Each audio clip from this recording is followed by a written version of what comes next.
말씀을 통하여서 하나님께서 우리에게 은혜 주시기를 원합니다. 오늘은 1절 말씀에 나온 그 단어를 통하여서 내일 일을 자랑하지 말라라는 제목으로 함께 말씀을 생각해 보려고 합니다. 내일 일을 자랑하지 말라. 잠언은 우리에게 이렇게 이야기하고 있습니다. 잠언의 말씀들 계속해서 실제적인 그런 지혜의 말씀들을 보면 한 절 한 절들이 잠언 한 장이 통째의 한 주제를 가진다라기보다는 이렇게 절절히 단락별로 삶의 지혜들을 주고 있죠. 그래서 잠언을 한 장 한 장씩 묵상할 때에는 이제 절절히 나에게 어떤 은혜들을 주고 있는가라는 것을 생각하는 것이 좋습니다. 그런데 1절과 2절은 이제 자랑하지 말 것을 이야기하면서 처음은 내일 일을 자랑하지 말라 이렇게 이야기했죠. 제가 올 여름에 교회에서 한 주간 휴가를 가기로 이렇게 결정하고 휴가를 시작한 첫날이었습니다. 아이들이 방학이 되고 그랬으니까 아이들 좋아하는 물놀이장을 가기 위해서 인터넷에서 모바일 티켓을 구입했어요. 그런데 그냥 사면은 워낙 비싸지 않습니까? 그러니까 그 중고로 거래하는 그런 사이트에서 이제 날짜가 며칠 안 남은 티켓을 조금 싸게 구입했습니다. 아이들에게 자랑을 했죠. 아빠가 이거 싸게 구입해가지고 내일은 신나게 가서 좀 놀자. 그렇게 이야기하고 월요일 아침이 되었는데 월요일 아침에 막내 아들이 열이 나서 검사해봤더니 코로나였던 거예요. 어떻게 합니까? 못 가져요. 이제 온 집안이 격리되지 않았습니까? 그런데 날짜가 얼마 안 남은 티켓이었잖아요.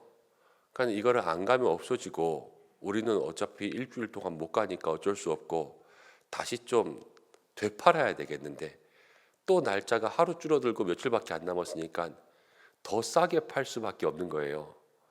싸게 샀다고 엄청나게 자랑을 했는데 다시 싸게 팔게 되니까는 이제는 손해를 봤죠. 우리의 삶의 모습들이 내일 일을 자랑하지 말라는 것이 바로 그런 것이 아닐까 합니다. 세상의 일들은 새옹지마라 그랬죠. 오늘의 일들이 내일 어떻게 될지 모릅니다. 성경 가운데도 이러한 이야기가 나옵니다. 여러분 히스기야 때에 유명한 이야기가 있어요. 히스기야는 남유다의 왕이었습니다. 그런데 북이스라엘이 그 당시에 아수르에 의해서 멸망하게 됩니다. 아니 북이스라엘도 하나님의 백성들 아닙니까? 하나님의 백성들이 왜 이방 민족에게 멸망하는가? 마음속에 원통함을 가지고 우리가 이렇게 살아서 안 되겠다 그러면서 종교개혁을 일으키죠. 종교개혁을 일으키고 하나님 앞에 모든 우상들을 다 태우고 믿음으로 열심히 살겠습니다. 그랬는데 어떠한 일이 일어나냐면 아수르가 남유다를 쳐들어옵니다. 어떻게 합니까? 힘으로는 이길 수가 없었어요.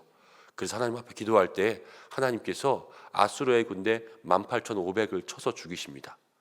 그래서 아수르가 거의 멸망 지경이 되고요.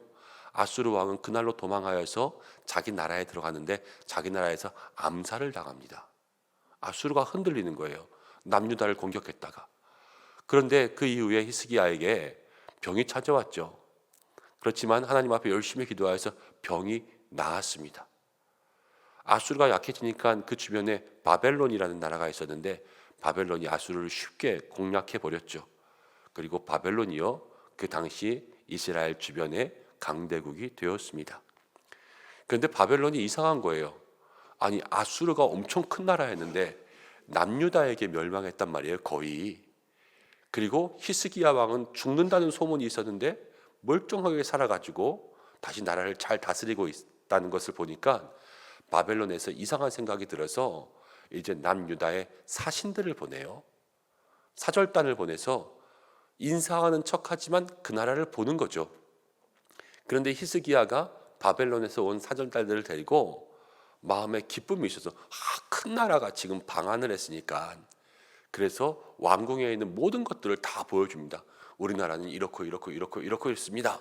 그래서 우리 나라 자랑을 많이 한 거예요. 그런데 나라 자랑을 아무리 해도 이스라엘은 요만한 나라요. 바벨론은 이만한 나라지 않습니까? 그러니까 돌아가서 뭐라 그러는 거예요. 유다에 별거 없던데요. 이상한 나라인 것은 맞지만 우리가 공격하면 이길 수 있을 것 같습니다. 이런 결론이 나지 않습니까? 그래서 바벨론이 남유다를 괴롭히고 나중에 공략하여서 무너뜨리는 그러한 안타까운 결과가 생기고 마는 것이죠. 여러분, 우리가 이 히스기야의 이야기들을 생각해 본다면 히스기야는 아수르를 이기고 또 병이 나은 것, 자기가 한 것은 아무것도 없어요. 하나님께서 하시지 않았습니까? 바벨론이 사절단을 보내왔을 때 왕궁에 군사와 무기와 보물들을 보여주는 대신에 그들을 불러 앉혀놓고 하나님이 우리를 지켜주고 계십니다. 이 한마디만 했다면 바벨론의 사절단들이 돌아가서 그 나라는 희한하게 하나님이라는 신이 그 나라를 지켜주고 있으니까 쳐들어가서는 안 될 것 같습니다. 이러한 결론을 내지 않았겠습니까? 그런데 자기의 인간의 것들을 자랑하니까요, 거기서 무너지고 마는 거예요. 우리가 자랑한다라는 것은 내게 있는 것들을 자랑할 때가 참 많이 있죠. 그런데 내게 있는 것들을 가만히 생각해 보면요, 내게 있지 않은 건데 내게 있다고 생각하면서 자랑할 때가 참 많이 있습니다. 그 중에서 하나가 무엇이냐면 시간이에요. 시간은 누구에게냐면 하나님께 있는 줄로 믿습니다. 하나님께서 주셔야지만 시간이 우리에게 주어져요. 우리는 아무것도 모르지요. 그러면 안 되겠지만 우리가 하나님께서 은혜 주시지 않으면 이 새벽 예배를 끝나고 나서 집에 제대로 갈 수 있을지도 모릅니다. 없을지도 몰라요.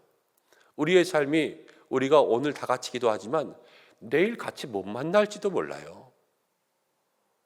우리의 모든 생명은 하나님께 달려 있습니다.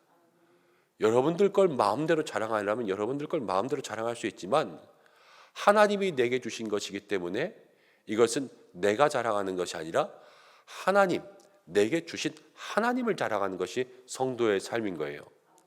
오늘 지금 이 순간은 내게 주셨지만 내일은 아직 주신 것이 아니잖아요.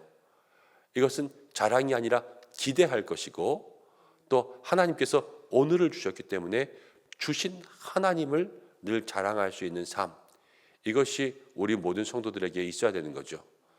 그렇기 때문에 바울은 우리에게 자랑하는 자는 주님을 자랑하라 그랬습니다. 성도들의 삶에 우리가 자랑할 모든 것, 건강, 생명, 가정, 자녀, 물질, 때로는 주님 앞에 봉사할 수 있는 모든 것까지도 다 누가 주셨습니까? 다 주님이 주신 것밖에 없어요, 우리에게는. 그렇기 때문에 내일 일, 내 것을 자랑하는 것, 또 주님 주신 것을 내 것처럼 착각해서 내일 일은 하나님 주실 건데 꼭 내가 다 얻은 것이냐 그렇게 자랑하는 것이 아니라 우리의 마음속에 늘 주님을 인정하고 주님 주신 것을 자랑으로 고백하고 또 주님께 영광을 올려드릴 수 있는 믿음의 사람들 되시기를 축복합니다.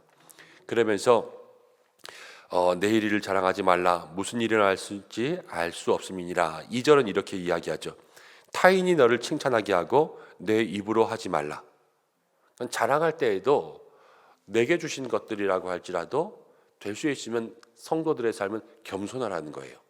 우리가 우리 입으로 막 자랑하고 떠벌리는 것이 아니라 상대방이 그 삶을 인정해주고 그 삶을 축복해주고 칭찬해줄 만한 그러한 믿음의 삶을 살라, 이렇게 이야기하는 것입니다. 우리가 내일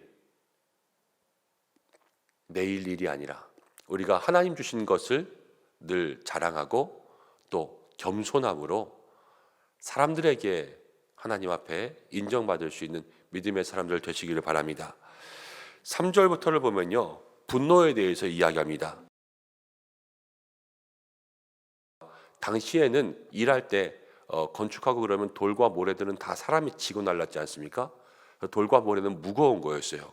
그런데 미련한 자의 분노, 이 분노는 이 둘보다 더 무겁다, 이렇게 이야기하고 있죠.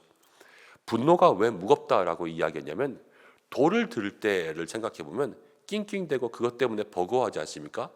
이 분노의 마음이 우리에게 있으면 그 삶에 힘들고 어려운 일들이 생긴다는 것을 얘기해 주고 있습니다.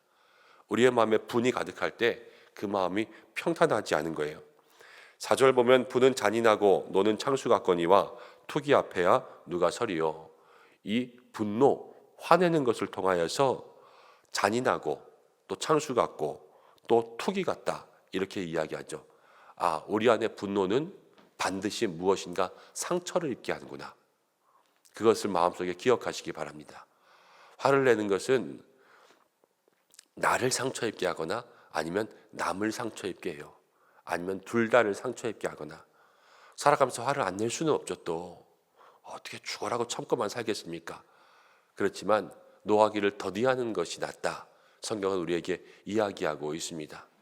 그리고 성경이 계속해서 우리에게 이야기하는 것은 우리의 모든 분노, 우리의 모든 화를 누구에게 쏟아내라 이야기하냐면 하나님께 쏟아내라 이야기하고 있습니다. 때로는 집에서 남편 때문에, 아내 때문에, 부모, 형제, 자매 때문에 속상한 일들 왜 없겠습니까? 사람 살아가면서 매일 얼굴 보고 살지만 매일 속상한 거 생기지 않습니까? 새벽마다 저녁마다 기도하면서 하나님 앞에 상대방에게 먼저 표현하고 화내기 전에 하나님께 먼저 한번 기도해서 마음을 거르고 마음을 만져서 서로 대화할 수 있는 여러분들 되시기를 바랍니다. 그러면 하나님께서 말과 마음의 지혜를 주세요. 그래서 하나님이 한번 걸러주시면요, 그것은 가시가 아니라 사랑으로 다가갈 수 있게 만들어주시죠. 그래서 5절부터 9절까지도 그러한 말씀이 나옵니다. 5절은 이렇게 나오죠. 면책은 숨은 사랑보다 나으니라. 여기서 면책이라는 것은 무슨 면책특권 이래서 뭐를 용서받는 것 같은 그런 느낌이 아니라 그냥 말 그대로 면책이에요. 면전하면 얼굴이지 않습니까? 책 그러면 책망하고 질책하다 그럴 때 그런 책자인데요. 얼굴 앞에서 책망하는 거예요. 그냥 대놓고 너 이거 잘못했어. 너 이거 잘못했어. 이렇게 정확하게 얘기하는 게 숨은 사랑보다 나을 때가 있다. 이것을 얘기하는 거죠. 그러니까 이 면책은 앞에서 손가락질하고 뭐라고 질책하는 거라기보단 뒤에도 나오지만요. 진실 어린 충고, 또 충성된 충고 이런 것들이 그냥 뒤에서 숨어서 사랑하는 것보다 훨씬 더 나을 때가 있다라는 것을 이야기하고 있습니다. 여러분, 우리가 6절 말씀 보면 친구의 아픈 책망은 충직으로 말미암는 것이나, 그렇죠. 친구가 아프게 책망할지라도 이는 충직으로 하는 거라 그랬어요. 우리의 마음속에 분이 아니라 충직의 마음을 가지고 상대방에게 하는 이야기는 생명을 살린다라는 거죠. 아까 분노는 서로를 아프게 했지만 충직한 마음은 아픈 말이지만 낫다라는 것을 이야기하고 있습니다. 이 충직한 마음이 어디에서부터 나오겠습니까? 하나님 주시는 사랑과 하나님 주시는 넓은 이해의 마음으로부터 나오는 거죠. 영혼을 사랑하는 마음과 긍휼히 여기는 마음으로부터 나오는 거죠. 이런 마음은 하나님밖에 주실 수가 없습니다. 그렇기 때문에 우리의 마음속에 있는 모든 것들 주님 앞에 먼저 이야기하고, 특히 상대방에게 이야기하고 싶은 이야기, 또 은밀한 이야기, 이거 이야기하면 될까 안 될까, 이런 것들은 주님 앞에 먼저 이야기해서 1차 대화를 하시고 2차로 그 사람에게 이야기하세요. 그때 하나님께서 우리의 삶에 은혜와 능력 주실 줄로 믿습니다. 이제 18절 보겠습니다. 18절 말씀 함께 읽어보겠습니다. 무화과 나무를 지키는 자는 그 과실을 먹고 자기 주인에게 시중드는 자는 영화를 얻느니라. 19절까지 물에 비치면 사람의 마음도 서로 비치느니라. 18절은 이렇게 이야기합니다.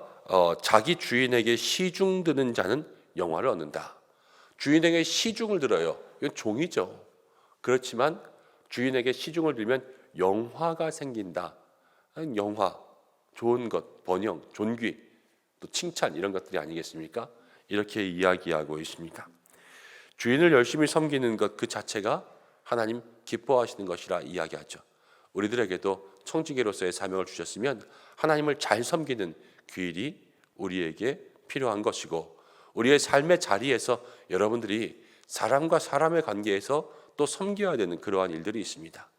그런데 그때에 잘 섬길 수 있는 것이 성도의 삶의 복된 길이라는 것임을 기억하시기 바랍니다.